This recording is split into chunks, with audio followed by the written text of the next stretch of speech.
Բարև հարգելի հայրենակիցներ, ուղի եթերում Նոյան Տապանն է, տաղավարում հյուրընկալել եմ իրավապաշտպան, բնապահպան Օլեգ Դուլգարյանին։ Նոյան Տապանի հետևորդներին հիշեցնեմ, որ ուղի եթերները կարող եք հետևել Նոյան Տապանի պատրոնում, Facebook-յան եւ YouTube-յան էջերում։ Բարև ձեզ, պարոն Դուլգարյան։ Բարև ձեզ։ Շնորհակալ եմ, որ մեր տաղավարում եք։ Ես եմ շնորհակալ։ Պարոն Դուլգարյան,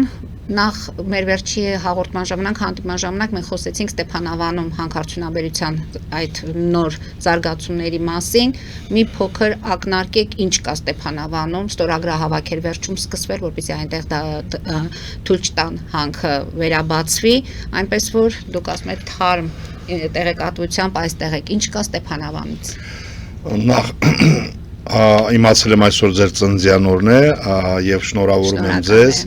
Ցանկանում եմ ձեզ անխափան եթեր ունենալ միշտ եւ լինել առողջ եւ կարծում եմ ձեր դերակատարումը եւս մեր հանրության շրջանում շատ կարեւոր է։ Նենց որ երջանիկ եղեք։ Ստեփանավանի հետ կապված պետք է նշեմ, որ Ստեփանավանում մեկնարկեց ստորագրահավաք։ Իհարկե տարբեր մակարդակներում այս հարցը բարձրացվել է, ընդհանուր իմ կողմից բարձրացվել է մինչև տարածքային կառավարման ենթակառուցվածքների նախարար Խուդատյանի մակարդակին, խոսքը այնտեղ գնում էր հանրային մասնակցության եւ այսպես ասած որոշակի երևույթների, որոնք պարունակում են նաեւ կոռուպցիոն ռիսկեր, դա այն է, որ համայնքապետարանը նախնական գործարքի էր գնացել եւ ընկերությանը ստիպել էր կամ համոզել էր, որ գումար փոխանցի, որպեսզի այդ գործունեությունը իրականանա, Ստեփանավանում, բայց Ստեփանավանում հանրությունը ինքը կազմակերպված ստորագրահավաք սկսեց եւ ստորագրահավաքը եղել է ոչ թե համակարգված, այսպես ասած, այլ տարբեր կետեր էին ստեղծվել Ստեփանավանում եւ մարդիկ գալիս էին ստորագրում, այսպես։ Եվ ահագին ստորագրություններ ա հավաքվել, գրության հետ դիմումի հետ ներկայացվել է շրջակա միջավայրի նախարարություն, տարբեր պատճառներ են այնտեղ բերվել, բայց հիմնական պահանջը այն է, որպեսզի տվյալ նախաձեռնությանը տրվի բացասական եզրակացություն։ Այս ընթացքում մենք ականատեսը եղանք, որ նաեւ որոշակի քաղաքական, այսպես ասած, գործընթացներ են ընթանում, քանի որ թիմ ընտրություններ են նախատեսվում եւ հատկանշական է, որ համայնքների խոշորացում պետք է տեղի ունենա եւ Լորիբերդ, Գյուլաքարակ եւ Ստեփանավան համայնքները միավորվում են մեկ խոշոր համայնքի մեջ, որը կոչվելու է Ստեփանավան եւ ըստ մեզ, հերոստատեսության հասած տեղեկատվության հասած, լուրերի հայտարարվել է, որ իշխող կուսակցության տեխնացուն այդ համայնքներում լինելու է Լորիբերդ համայնքի ղեկավարը։ Պետք է նշել, որ շատ կարևոր է, որպեսզի տեղական իշխանությունները իրենք լինեն միշտ ցանկացած տեղ, ցանկացած բևերի, ուզում անդիմադիր թե դիմադիր, իրենք լինեն, եթե ոչ բացահայտ ժողովրդի կողքին, ապա նեյտրալիտետ պահպանեն ժողովրդի եւ բիզնեսի միջեւ, որպեսզի ժողովուրդը կարողանա իր ձայնը հասանելի դարձնել։ Հուսանք ապագայում քաղաքական մարմինը, որը կձևավորվի եւ ավականին Ստեփանավանում առաջ կմղեն կանաչ զարգացման օրակարգը եւ կպաշտպանեն նաեւ ժողովրդի ձայնը։ Սպասում ենք լիազոր մարմինների պատասխանին, ես ինքս էլ եզրակացություն եմ որոշակի ներկայացրել շրջակա միջավայրի նախարարին այդ խնդրի հետ կապված, տեսնենք ինչ կորոշեն։ Հնարավոր է ձգձգեն միշտ ընտրությունները եւ ընտրությունները նպաստեն որոշակի։ Չեմ կարծում, մենք ընտրություններից ավելի կարևոր իրադարձություններ ունենք, դա COP17-ն է, որը Հայաստանում պետք է տեղի ունենա։ Չեմ կարծում, որ կձգձգեն արհեստականորեն, կարծում եմ հստակ պատասխան կլինի որոշակի ժամանակ անց, որովհետև իրականում հիմա է այն փուլը, երբ որ նախարարությունը այդ ամեն ինչը վերլուծելու է եւ վերջնական որոշումն կայացնելու։ Քաղաքական հենց դրա մեջին ենթատեքստ չեմ տեսնում, բայց խնդրահարույց եմ դիտարկում ընդհանուր երևույթը Հայաստանում COP17-ին ընթരാճ եւ առավել եւս, եթե մենք դիրքավորվում ենք որպես կենսաբազմազանությունը պաշտպանող երկիր, կենսաբազմազանության պաշտպանողներից մեկը հանդիսանում է գյուղացիությունը, գյուղացիություն ձայնը պետք է լսելի լինի։ Այն դեպքում կհետևենք իրադարձություններին, հարկ լինելու դեպքում կրկին այս տաղավարում նորից կխոսենք այդ մասին։ Պարոն Դուգարյան, 3 ազգային ժողովում կառավարության 2026-2031 թվականների ծրագիրը ներկայացնելիս վարչապետ Նիկոլ Փաշինյանը հայտարարեց, որ Հայաստանը գնում է էներգետիկ անկախության, հիմնականում արևային էներգետիկայի զարգացման շնորհիվ։ Որպես բնապահպան, որքանով եք իրատեսական համարում այս թեզը եւ արևային էներգիան կարող է իրականում ապահովել Հայաստանի էներգետիկ անկախությունը։ Եթե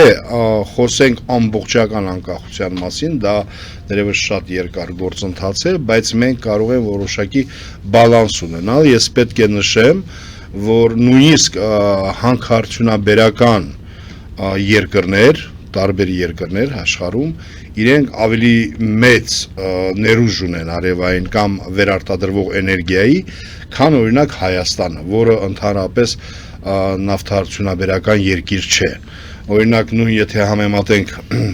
հարևան Ադրբեջանի հետ, ապա իրենց վերարտադրվող էներգիայի տոկոսը բավականաչափ ավելի բարձր է, բայց ինքը նավթային երկիր է, կոչվում։ Ես կարծում եմ, որ դա շատ ռեալ է, ու մենք պետք է զարկ տանք ավտոնոմ, այսպես ասած, ավտոնոմ գործընթացներին, այսինքն ոչ միայն երկիրը, այսպես ասած, ունենա մեծ պաշարներ էներգետիկայի արևային, այլ մենք պետք է խրախուսենք եւ հասնենք նրան, որպեսզի մեր համայնքները ունենան տեղական էներգետիկայի ինքնավար ենթակառուցվածքներ եւ համայնքները լինեն էներգետիկ անկախ։ Իդեպ Եվրոպայում ես այդպիսի դեպքեր տեսել եմ նախկին հանքարդյունաբերական կամ ներկայումս գործող հանքարդյունաբերական համայնքներում, երբ որ համայնքները համախմբվել են, օրինակ այդպիսի տեսել ենք Չեխիայում, եւ արդեն նախկին դարձած հանքարդյունաբերական համայնքը, բայց այն ժամանակ դերևս հանքարդյունաբերական էր, քանի որ Չեխիայում վերջի հանքերը փակվել են 2025 թվականին, եթե չեմ սխալվում, իրենք այսպես ասած հասել են նրան, որ իրենց քաղաքում, քանի որ իրենք հանքարդյունաբերության ազդակիր էին, հանքարդյունաբերության գումարներով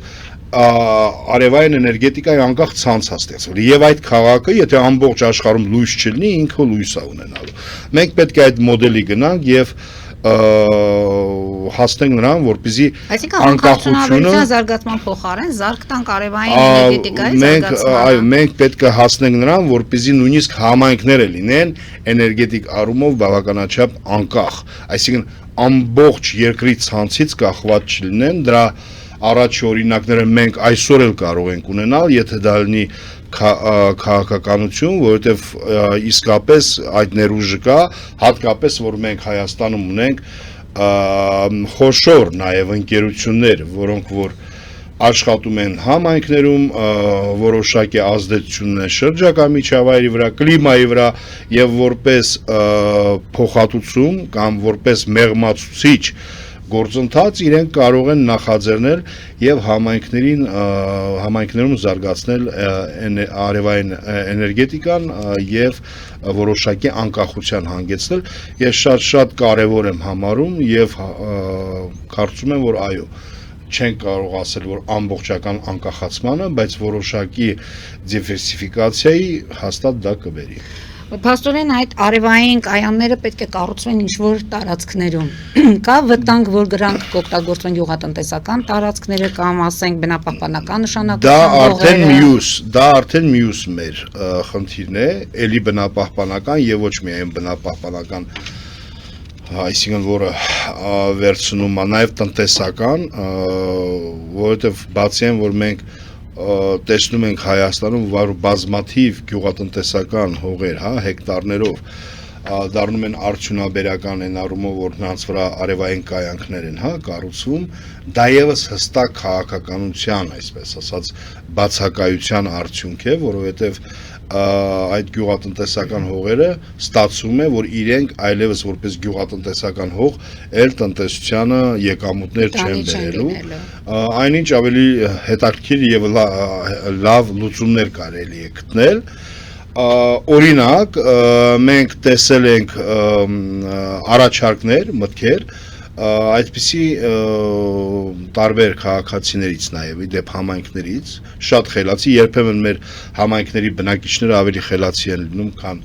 շատ փորձագետներ, որոնք առաջարկում են արևային կայանքներ օրինակ պոչամբարների վրա կառուցել։ Այսինքն ասում են պոչամբարը ռեկուլտիվացվի եւ դրա վրա արևային կայանք կառուցվի, հա։ Իհարկե այդ ուսումնասիրության կարիք ունի, բայց նույն գյուղացին ինքը կարծում է, որ կարելի է ոչ թե գյուղատնտեսական հողը օգտագործել, այլ որոշակի արդեն ենթակառուցվածք եղած կամ հանդիսացող օբյեկտ օգտագործել։ Մենք քիչ ենք օգտագործում մեր շենք շինությունների ներուժը, որպեսզի ասենք այդ թվում խոսքը բնակելի միայն շենքերի շինությունների մասին չէ։ Մենք համայնքներում, քաղաքներում ունենք բազմաթիվ չօգտագործվող լքված շենք շինություններ, որոնք որ ժամանակին իհարկե պետք է ասել, որ ալան-թալանի պարագայում փոքր գումարներով իրենք սեփականաշնորվել են եւ այդ շենքերը այսպես շարունակում են մնալ քաղաքներում, որևէ ձև չեն օգտագործում, այսինքն այդ շենք շինությունների ներուժը։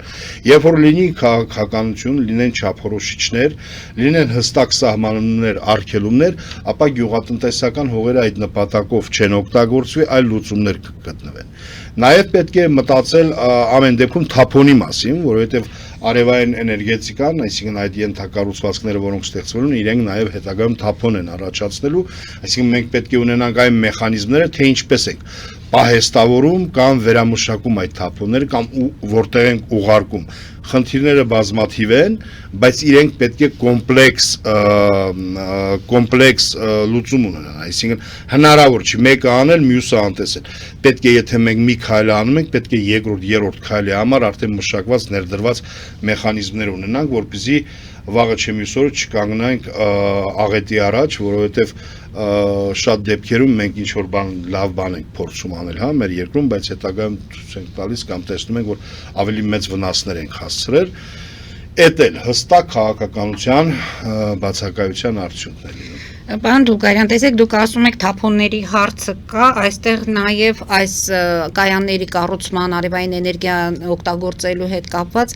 խոսենք նաև Մեծամորի ԱԵԿ-ի գործող էներգաբլոկի ժամկետը փաստորեն մոտենում է ավարտին, մի քանի տարի հետո այդ խնդիրը լինելու է։ Բաքուն էլ այդ մասը խոսեց, Ալիևը հստակ հիշեցնում է, որ արդեն այդ բավականին հին է եւ մեզ կարծես թե ուզում է լավություն անի, ասում է ձեր այդ էներգետիկ անկախությունը ես կարող եմ ինքս ապահովել։ Հիմա այստեղ մեր Մեծամորի ԱԵԿ-ը եւ այս կայանները ինչպես պետք է կարողանան գործը կազմակերպել, որ երկու տեղում էլ չտուժենք։ Մեզ նոր ատոմակայան ամեն դեպքում պետք է գալու թե ոչ։ Ամեն դեպքում Հայաստանում քննարկվում է, հա, ժամանակակից մոդելավորման փոքր ատոմակայանների, հա, ներդրման վերաբերյալ դրա մասին խոսվում է, ինչ վերաբերվում է այն վտանգներին, որոնք որ ահազանգում են եւ հիմնականում հարևան երկրներից, այսպես ասած, անհանգստությունները դրանք նոր չեն, դրան վաղուց են։ Ես կարծում եմ, որ ամեն դեպքում այստեղ մենք գործ ունենք նաև մանիպուլյացիվ որոշակի, հա, դրսևորումների հետ, որովհետև այն վտանգները, որոնք որ արկա են, բոլորս էլ գիտենք, բայց ամեն դեպքում դա հայաստանյան տնտեսության կարևորագույն մասն է կազմում, բացի այդ նաև փորձագետները բազմիցս նշել են ժամկետների վերաբերյալ, թե որքանով է մեր ատոմակայանը ինքը դերևս ունակ, հա, աշխատել, բայց անկախ նրանից ով ինչ է խոսում, այսինքն մեր հարևաններից կամ չգիտեմ, որևէ պաշտոնյաներից կամ փորձագետներից, մենք այսօրվանից պետք է մտածենք այդ այլընտրանքների մասին, որովհետև ամեն դեպքում մեր անվտանգության վերաբերյալ առաջինը մենք կարող ենք եւ առաջինը մենք պետք է մտածենք եւ այդ հարցին փուլային լուծում տալու համար հիմիկվանից պետք է ասենք որոշակի քայլեր իրականացնենք, որովհետև դա միևնույնն է հավերժ չի, էլի։ Եվ եթե ամփոփենք, փաստորեն Նիկոլ Փաշինյանի ներկայացրած կառավարության այս ծրագրի այս հատվածը գտնում եք, որ ժամանակին է եւ պետք է ոչ թե թողնել թղթի վրա։ Ես կարծում եմ ընդհանրապես ուշացած է, որովհետև երբ որ մենք խոսում ենք օրինակ 2022 թվականի մասին, երբ որ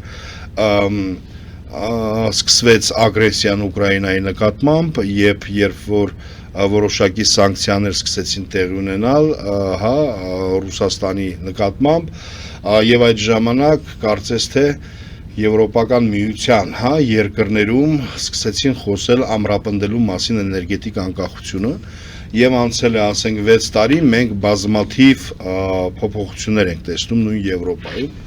այսինքն մենք ոչ թե ժամանակին է համահունչը ես համարում եմ որ այս առումով մենք ուշացած ենք որովհետեւ ես շեշտեցի որ նույնիսկ հանքարդյունաբերական երկրներ ավելի մեծ ներուժ ունեն այս առումով քան Հայաստանը Այսինքն մենք ուշացած ենք եւ այո մենք շատ արագ պետք է այդ ուղղությամբ առաջ շարժվենք, եթե դա դառնա իրական քաղաքականություն։ Եթե ոչ միայն դա լինի պետական փաստաթղթավորության մաս, այլ նաեւ ինքը լինի իրագործելի եւ տեղայնացվող տեղական իշխանությունների կողմից, որովհետեւ տեղական իշխանությունները եւս պետք է այդ քաղաքականությունը որդեգրեն եւ մտածեն թե ինչպես են անում, որպեսզի իրենց համայնքներում, այսինքն եւ մասնավոր հատվածում եւ հանրային հատվածում կարողանան ներդնել եւ արևային էներգետիկայի ենթակառուցվածքները զարգացնել։ Դուրս գանք կարճատև գովազդային դադարի, պարոն Դուլգայան, եւ որից հետո անդրադառնանք Վայքի Զառիթափի բնակավայրում թեժ հանրային քննարկմանը, որը տեղ ունեցել մի քանի օր առաջ։ Հարգելի հայրենակիցներ, հետևեք քիչ անց կվերադառնանք տաղավար եւ կշարունակենք մեր զրույցը։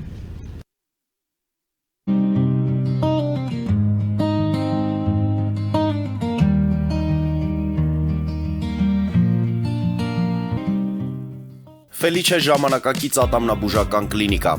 Այստեղ հարմարավետությունն ու խնամքն առաջնային են։ Այստեղ կիրառվում են ատամնաբուժական ամենաժամանակակից տեխնոլոգիաներ, ճշգրիտ ախտորոշում, արդյունավետ բուժում, նուրբ փորձառություն եւ անհատական մոտեցում։ Սկսած սովորական մանրուքներից մինչև առաջադեմ ընթացակարգեր, այստեղ դուք գտնվում եք բարձր որակավորում ունեցող եւ փորձառու ատամնաբուժական մասնագետների ձեռքերում։ Մեր բարեկամական եւ հյուրընկալ անձնակազմն այստեղ է յուրաքանչյուր այցը հաճելի դարձնելու համար։ Ֆելիչե Ձեր առողջ եւ ամենաերջանիկ շպիտը սկսվում է այստեղից։ Եկեք եւ բացահայտեք նորարարության փորձագիտության եւ կարեկցանքի կատարյալ համադրությունը։ Երևան Փոստը Գրանադա Հյուզում տեղեկացնում է։ Դրամական փոխանցումներ 1%-ով։ Օդանավով 1 փաունդը 2.99։ Նավով ուղարկեք 1 արկղ, երկրորդ արկղը անվճար։ Ավտոմեքենաների փոխադրում անհավատալի արժեքներով։ Ինչպես նաև կահույք եւ մեծ չափի բեռների փոխադրում։ Jackpot հագուստի խանութը երկրորդ մասնաճյուղն է բացել Գլենդելի սրտում, որտեղ կարող եք ձեռք բերել եվրոպական եւ ամերիկյան ընտիր հագուստեղեն, կոշկեղեն, աքսեսուարներ, պայուսակներ ամենահարմար արժեքներով։ Նաև կարող եք ցանկացած ապրանք պատվիրել եւ ձեռք բերել կարճ ժամանակում։ Jackpot-ի Գլենդելի հասցեն է 1135 North Pacific Avenue, հեռախոս 818 813 2252 Jackpot հագուստի լավագույն կենտրոնը Գլենդելում։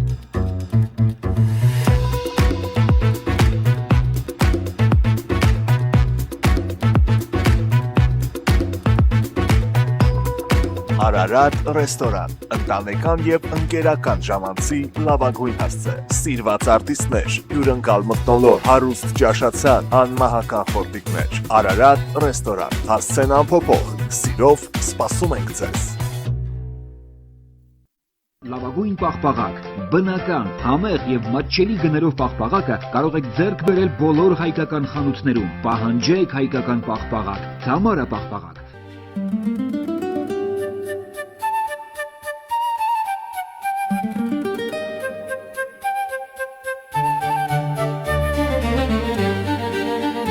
Նոյան տապան տպարան, Նոյան տապան հրատարակչություն, շարվածքից մինչև տպագրում, զանգահարեք, գրեք, այցելեք, միասին պատրաստենք ձեր գիրքը, ամսագիրը կամ թերթը, որտեղ նշվելու է, տպագրված է Նոյան տապանում։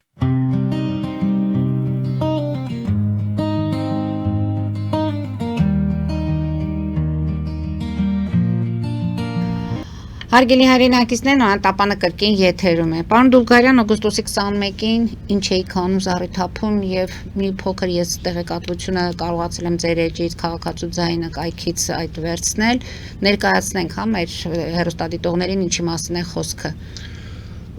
Ուրեմն Զառիթափի տարածքում նախ ես կցանկանայի նշել, որ տարին լավ է սկսվել, այն առումով, որ չակերտավոր լավ, որ մենք հստակ տեսնում ենք արդյունաբերական, այսպես ասած, թիրախավորում կրկին Լոռու եւ Վայոց ձորի մարզերի վրա, եւ եթե Լոռին ինքը որոշ չափով, հա, կարող ենք համարել, որ հանքարդյունաբերական է տարիներով շարունակ եղել, ապա Վայոց ձորը այն քիչ մարզերից է, որտեղ դա չի եղել, հիմա արդեն այնտեղ շատանում է, բայց կոնկրետ տվյալ դեպքում Զառիթափում 2000 դերևս 10-13 թվականներից արկա է որոշակի հանքարդյունաբերական թույլտվություն, այսինքն եւ հիմա գործընթաց է գնում ժամկետները երկարացնելու, թեև այսինքն արդյունահանում տեղի չի ունեցել։ Սոֆի Բինայի ոսկի բազմամետաղային հանքավայր, հա։ Այո, եւ նաեւ նախատեսում, այսինքն այնտեղ ցանկություն կա ֆաբրիկա, ոսկու կորզման, այսպես ասած, ոսկու վերամշակման ֆաբրիկա ստեղծել, որը նշանast նախագծի ցիանիդովա ինքը ոսկին, հա, մշակվելու եւ ամենա խնդրահարույց, այսինքն այստեղ մենք գործ ունենք եւս էլի համակարգային եւ տեղական ժողովրդավարության խնդրի հետ։ Մեկը այդ նախագիծը, որը օգոստոսի 21-ին քննարկվում էր Զառիթափում, նախաձեռնված էին հանրային լսումները շրջակա միջավայրի նախարարության կողմից, դրանք ըստ էության, ըստ իրավաբանորեն դրանք երկրորդ լսումներն էին, բայց փաստացին հետևյալն է, այդ նախագծին, որը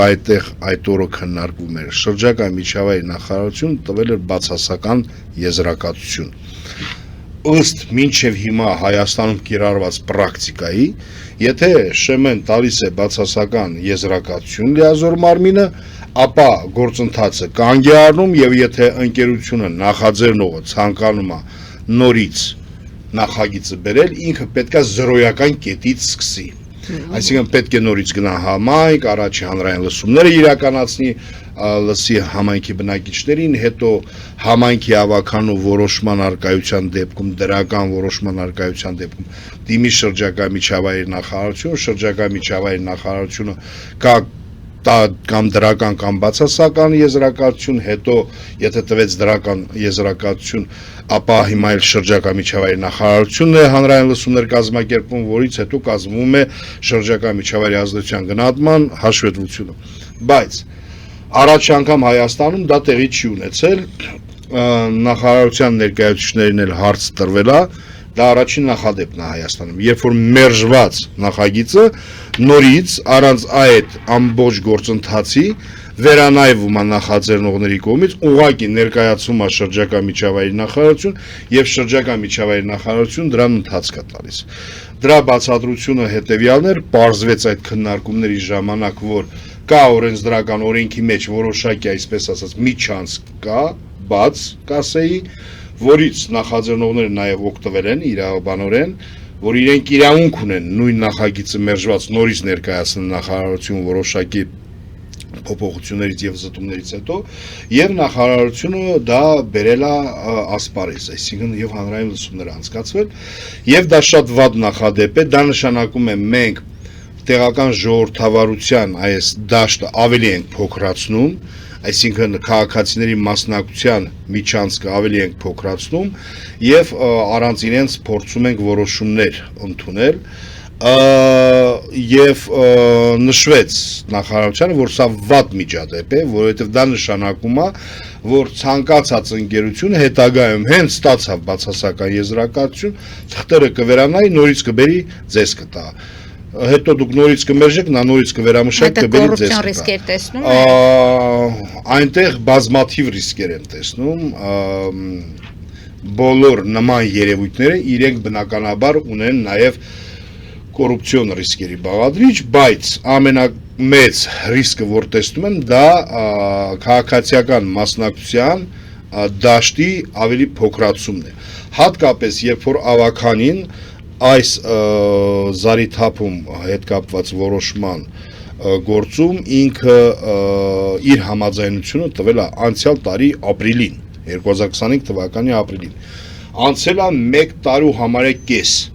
Կարող են հանգամանքներ փոխված լինեն, այսինքն դրա համար պիտի գործընթացը նորից, իսկ հանգամանքներ տարբեր հանգամանքներ կան, հա, այնտեղ էկոլոգիական միկրոզոնաների մասին էին խոսում, որ նոր իհայտ եկած հանգամանքավորը նախարարությունը կարծես թե հաշվի չի արել։ Այնտեղ Վայք համայնքը 2025 թվականի դեկտեմբերին էկոնոմիկայի նախարարության կողմից ճանաչվեց որպես զբոսաշրջային կլաստեր, այսինքն տարբեր հանգամանքներ կան, բայց քանի որ նոր process չի գնացել, այդ հանգամանքները էլ հաշվի չեն առնում։ Այսինքն 25 թվականի որոշումը դրվում է այս գործընթացի ներքո, հա, իսկ նախկինում միշտ եղած պրակտիկայում, եթե մերժվել է, նորից պիտի սկսել գործընթաց, որպեսզի համայնքը նորից իր ձայնը աներ։ Մասնակցություն ունենա ինքս։ Այո, դա շատ վատ պրակտիկա է, դա նշվել է շրջակա միջավայրի նախարարության ներկայացուցիչներին, այնտեղ, եթե դուք տեսնեք անձամբ իմ կողմից եւ գործընկերների կողմից այդ հարցը բարձրացվել է եւ դա համարվել է որ շատ վատ պրակտիկա է։ Այսինքն մենք կարող ենք էսա ականատեսը լինել, որ էլ համայնքը չի մասնակցում։ Մեր ժմանախարարությունը նայ վերանայում է նորից բերում է նախագիծ, իսկ համայնքը մնում է անմասն։ Եվ դրան զուգահեռ մենք ունենք տեղական ժողովրդավարության խնդիրները հետևյալ հանգամանքի հետ կապված։ Երևի թե ես Վայքում տեղի ունեցած հանրային լսումները կհամեմատեի 2013, 14, նույնիսկ 10-12 թվականների հանրային քննարկումների հետ։ Ոչ թե թեժ, այլ երբ որ բուն բնակիչները չեն մասնակցում տվյալ լսումներին, մասնակցում են բնապահպանները եւ որոշակի խմբեր, որոնք որ կողմ են։ Խմբեր, այդ նույն խմբերն են, իդեպ ես ասեմ, 2-3 տարի ես Վայքի բնակավայրերում մասնակցում եմ հանրային քննարկումների, միշտ նույն մարդկանց խումբ կա, որոնք որ ցանկացած ընկերության դեպքում, կապ չունի ինչ ընկերություն է, գալիս են լսումների, մասնակցում են իօքուտ ձայն են հանում իօքուտ հանքարդյունաբերական ընկերության եւ փորձում են լրացնել այլ մարդկանց, ովքեր որ այնտեղ փորձում են այլ կարծիք արտահայտել։ Դե բնականաբար ինձ չի ստացվում լրացնել, չգիտեմ, մեկ ուրիշին չի ստացվում լրացնել, բայց այ համայնքի բնակիչները Բայց խոչընդոտել են, չէ՞, այստեղ ձեր Հա, բայց ես բայց ամեն ինչը փորձում էին խոչընդոտել, հա, այսինքն, բայց դուք պատկեր նույնիսկ մարզպետարանի ներկայացուցիչին էին փորձում խոչընդոտել, որ ինքը չարտահայտվի։ Այսինքն լրացնում են եւ այդ օրը լիքը մարդ կար, որոնք որ ցանկանում էին գալ մասնակցել հանրային քննարկումներին, բայց այդպես էլ չեկան, որովհետև մտավախություն ունեին, որ եթե գան, իրենց հա որոշակի խնդիրներ կարող են ունենալ։ Այսինքն ճնշումներ կան։ Դե դա ինքնին, եթե խոսքը լրացնում են, հա, հանրային լսման, դա արդեն իսկ ճնշում է։ Այսինքն դա հենց ճնշում է եւ ես կարծում եմ այդ մարդիկ ընդհանրապես, ովքեր որ չեն կարողանում նորմալ ձևով մասնակցել լսումներին եւ ովքեր որ փորձում են բռնանալ քաղաքացիների ձայնի վրա կամ իրենց լրացնել, իրենք ընդհանրապես պետք է մեկուսացնել նման լսումներին մասնակցելուց ու հատկապես որ այդ մարդիկ միշտ նույնն են, չեն փոխվում եւ մենք հետո դուրս եկան գյուղ լսումներից հետո համարյա բոլոր մարդիկ տեղյակ էին լսումների վերաբերյալ զգալի մարդկանց հանդիպեցին, որոնք որ դեմ էին, որոնք նույնիսկ չէին ցանկանում, ասենք օրինակ հարցազրույց տալ եւ այլն, ու ասում են մեծ խնդիրներ պետք չի։ Այսինքն, եթե մենք խոսում ենք ինչ հանրային լսում, հանրային լսում այն է, երբ որ հանրությունը մասնակցում է։ Սա հանրային լսում չէր, սա մի հատ գործընթաց էր, որը որ հերթական անգամն է կրկնվում տվյալ մարզում համայնքում, երբ որ մասնակցում են երկու կողմ։ Սենց պատրաստված խումբ կապ չունի, որ ընկերությունն է այդ բանը լսում անցկացում, ինքը պրոստը սուգուբը բիզնեսի շահերն է ապահովում, որը փորձում է լրացնել մյուսներին եւ մասնակցում են բնապահպաններ։ Համայնքի բնակիչ, երիտասարդ, կանայք եւ այլն չկան, դա հանրային լսում չի։ Եվ շրջակա միջավայրի նախարարությունը շատ կարևոր է որ հաշվի առնի, որ հանրային լսում չկա, ինչ հանրային լսում։ Կա որոշակի խմբերի, այսպես ասած, դիսկուրս եւ դիմակայություն, այդ թվում բնապահպանական։ Շատ ցավալի է, ով է առաջի պատասխանատուն այդ ամենի համար, բնականաբար տեղական իշխանությունը։ Այսինքն հանրային լսման կարգ ու կանոնի բնակչության բոլոր խմբերի մասնակցության ապահովման պատասխանատվություն տեղական իշխանությունների վրա է եւ միակ պատասխանատուն տվյալ դեպքում իրենք են, դա հանրային լսում չի եւ շատ ցավալի կլինի, երբ որ շրջակա միջավայրի նախարարությունը դա համարի հանրային լսում եւ դրա հիման վրա որոշումներ կայացնի որոշակի։ Եվ փաստորեն, եթե ծրագիրը հանկարծ ստանա թույլտվություն, ինչ պետք է անի համայնքը, այստեղ էլ պետք է վախենան այդ ճնշումներից։ Եթե համայնքը այս փուլում, երբ որ ինքը որքանով նկատեցի ձեզ մոտ էր գրված, որ համայնքի զարգացման ծրագրի մեջ չի եղել այս դրույթը, այս հաշվի չի առել, որ ծրագիրը պետք է երկարաձգվի։ Համայնքի մասնակցություն չկա այնտեղ, ցավալիորեն։ Համայնքի բնակիչները ներգրաված չեն մասնակցում։ Համայնքի բնակիչ երբ որ ասում ենք, մենք մի նկատի ունենք, որ գյուղից մի 2-3 հոգի ժարգոնով խարոշի տղայի նման գալիս են խոսում։ Դա չի համայնքի բնակչությունը։ Համայնքի բնակչությունը դա համայնքի բնակչությունն է, աշխատող գյուղացիներ, ֆերմերներ, կանայք, երիտասարդներ եւ հանրույթն է։ Այդ մասնակցությունը գոյություն չունի եւ ինքը չի լինելու ուղղակի օթից։ Մինչեւ այս մարդիկ կան, որոնք որ փորձում են նույնիսկ իշխանության ներկայացուցիչների ձայնը, լրացնել, չգիտեմ, էկոակտիվիստի ձայնը լրացնել, ինչ համայնք, այդ համայնքի բնակիչը մտածում է, որ ինքը գա խոսա, հետո ինքը կգնա ոչ ֆորմալ ռեպրեսիաների կսկսի ենթարկվել, հետնել ոչ պետական թողեն այդ բնակավայրը ոչ մի բան չի լինելու։ Եթե շրջակա միջավայրի նախարարությունը համաձայնությունը տվեց, այսինքն դրական եւ այլն ամեն ինչ արեց, այդ ուղղակի շատ པարզ նշանակում է, որ այս գործընթացին շրջակա միջավայրի նախարարությունը տվել է դրական եզրակացություն հաշվի չառնելու, այսինքն առանց հանրային մասնակցության, հանրությունը մենակ էկոակտիվիստը չի կամ խարոշի ժարգոնով խոսացող մարդը չի, հանրությունը դա գյուղի բնակչությունը, որը ունի համապատասխան մթնոլորտ ձևավորված, որտեղ ինքը կարա գա, իր հարցը բարձրացնի, իր ձայնը բարձրացնի, իսկ եթե այդ չկա, այդ նշանակում է, որ զբաղված ենք ֆիկցիայով, այսինքն չկա հանրային մասնակցություն, բայց կա հանրային լսումներ եւ այստեղ էլ եւ առաջի դեպքում այն համակարգային դեպքում, երբ որ եզրակացությունը մերժված նորից ընթացք է ստացել եւ այս դեպքում մենք շատ արագ, շատ շտապ ունենք օրենսդրական բարեփոխումների խիստ կարիք իրականացնելու, ես չգիտեմ, հատկապես երկրորդի դեպքում դա շատ դժվար է, բայց մենք պետք է ինչ որ մեխանիզմներ մտածենք, որպեսզի նույն խմբից կազմված մարդիկ անընդհատ չմասնակցեն լսումներին եւ չփորձեն լրացնել ձայնը։ Նկատում եք, որ նույն մարդկանց այդ դեմքերը տեսնում եք բոլոր այո, միշտ։ Բայց դուք եք այդ քննարկումներին բոլոր տեղերը մասնակցում։ Ձեզ էլ են չէ ասում դուք եք։ Ես ինձ էլ ասեցի մենակ ես եմ, ասենք կամ իմ համախոհները եւ իդեպ այնտեղ հենց գնում ենք համայնքի բնակիչների հազանգով, որովհետեւ ստանում ենք շահագրգիռ հանրության համայնքի, որ իրենք չեն գալու, չեն կարալու, որտեղ դուք դառնում եք նրանց եւ դրա համար մենք գնում ենք, որպեսզի այդ հանրության գոնե ձայնը, այսինքն փորձենք լսելի դարձնել եւ ցույց տանք, որ հենց այնպես ամեն ինչ միանշանակ չի եւ համայնքի բնակիչների ձայնը մինչև վերջ լսելի չի, եթե ինքը չի կարում գա ասի, ես իրա փոխարեն կասեմ, էլ այսպես ասած, եւ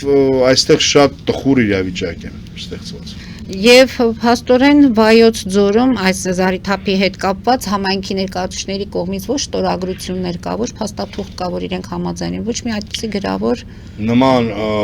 գործընթաց չկա, կան են հանրային լսումները, որի տակ դրված են այս արձանագրությունները կլինեն դրված, որտեղ գրված կլինի լավագույն դեպքում, որ մասնակցում էր այսքան մարդ, բնապահպաններ, համայնքի բնակիչ կհամարեն մի 2-ից 5-6 հոգու ժարգոնով խոսացող մարդկանց եւ կասեն, որ այսպիսի բանավեճեր են եղել եւ դա դարավ հանրային քննարկում, դա հանրային քննարկում չի։ Հետագայում ասեմ ինչ պետք է անենք,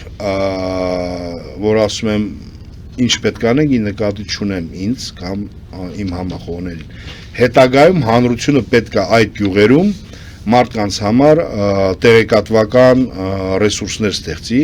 եւ նաեւ ապահովության մթնոլորտ ձևավորի, որ հետագա գործընթացներին այդ քաղաքացիները լինեն իրազեկված եւ լինեն անվախ, այսինքն որ կարողանան իրենք մասնակցել եւ ձայն անել։ Ես համեմատականը տարա, եթե մենք համեմատում ենք Հայաստանի այլ համայնքներ, օրինակ Հյուսիսում, Լորիում, օրինակ, կամ մեկ այլ մարզերում, եւ այնտեղի հանրային լսումները, դրանք ոնց որ էպոխաների տարբերություն ունեն, ոնց որ այստեղ լինենք ոչ այնքան բարվոք այդ առումով լսումների 26 թվականին, իսկ այնտեղ մնացած լինենք 2010, 12, 8 թվականների մեջ։ Երբ սպասենք նորությունների Զարիթափի հետ կապված։ Առաջկայում նախարարությունը երևի թե որոշակի արդեն եզրակացություններ կկազմի,